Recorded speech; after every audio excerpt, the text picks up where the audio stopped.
Vsekakor gre za veliko investicijo in vesela sem, da sem kot ministrica za infrastrukturo temu projektu lahko danes naredila piko. Gre za 18 milijonov vreden projekt, 5 kilometrov dolžine, 10 milijonov evropskih sredstev.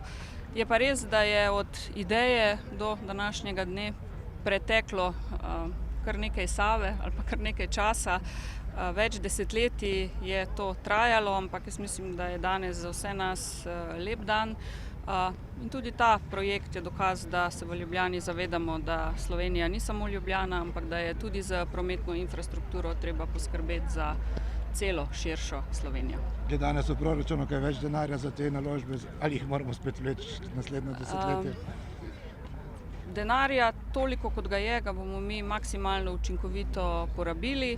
Jaz sem vesela, da je tudi pri tem projektu šlo tako v časovnih, predvsem pa v finančnih okvirih, skratka brez aneksov. To je moja ena velika prioriteta mojega ministrovanja, da se stvari projektirajo tako, kot je treba in potem tudi na koncu izvedejo v okviru tega. Tako da jaz dajem obljubo, da s tem, kar imamo, bomo naredili največ in najbolje, kar je mogoče. Proračun za leto 2020 je sprejet.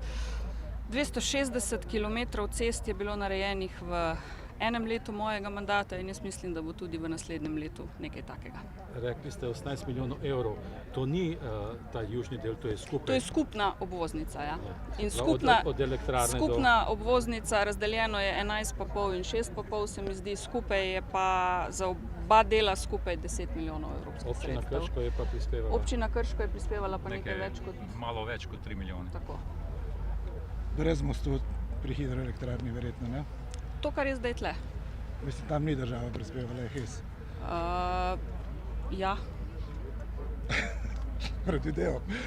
Ja, seveda. Most je bil v sklopu elektrarne narejen. Ja, no, sej, ampak to ni pa v 18 milijonih, ne? Ne, ni v 18, je severni prav, to, da vemo, o čem del. govorim, Ja, absolutno.